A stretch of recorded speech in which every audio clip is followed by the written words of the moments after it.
Welcome back, boys and girls, to another Reddit Weekly Challenge in Kerbal Space Program.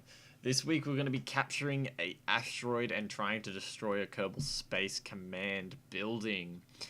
It's been more than a week since the previous challenge, so it's kind of like a bi-weekly challenge at the moment, but this is going to be my first attempt at ever leaving the local Kerbal sphere of influence, I guess.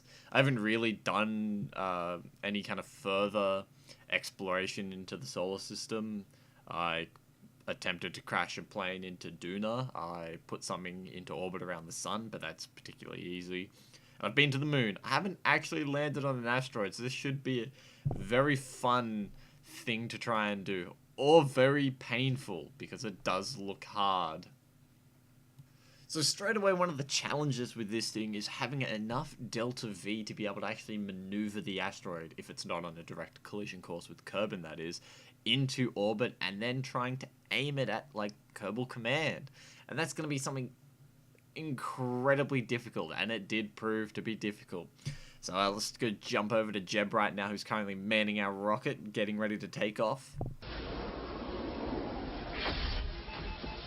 It's my turn now. Harry! Harry! You can't do this to me! It's my job! You go take care of my little girl now. So as you can see, the current rocket design that I went for is something with...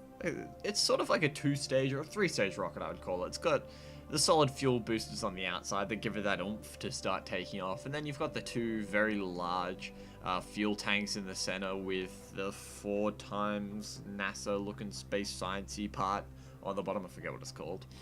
And then once all that's done, it's in orbit, it breaks off into the asteroid catching phase, which is powered by some atomic rockets that look to be fuel efficient, but not the most powerful rockets to have in space. And then on the top we've got a claw, which I always love, and you can grab stuff with it, and we kind of need one.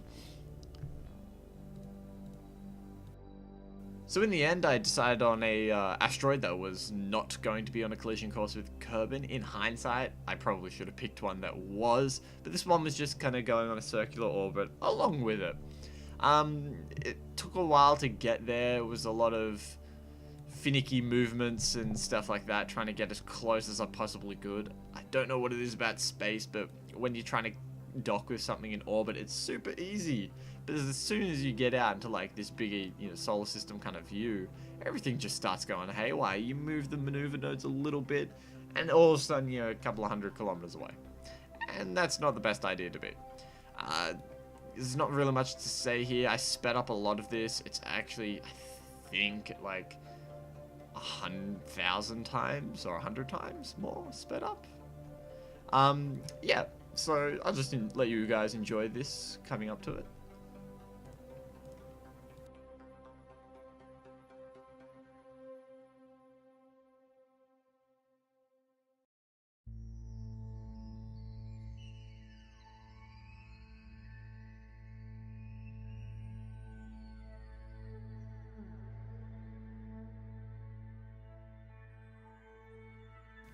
So here we are, closing in on the asteroid, and I realize probably a fatal mistake, which was that the actual asteroid capturing module doesn't have either enough thrust or, I don't know, it just probably doesn't have the delta V to get the asteroid back into Kerbal's sphere of influence.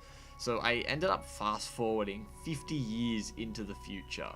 So by now Jeb's probably old and wrinkly and still amazed that he's on an asteroid.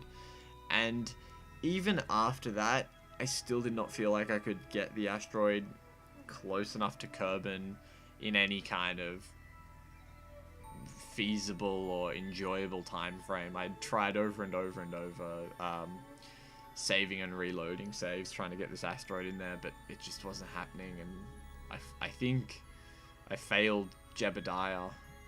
He's still on that asteroid, and I'm so sorry, Jeb, but I can't wait. The next Reddit Weekly Challenge that actually just came out, it actually looks marginally easier than capturing an asteroid and crashing it into into Kerbin. But I will try this again in the future, and I probably will update everyone on that on my channel here. So I look forward to it. If it takes forever, I will wait for you for 1,000 summers. I will wait for you till you're back beside me, till I'm holding you, till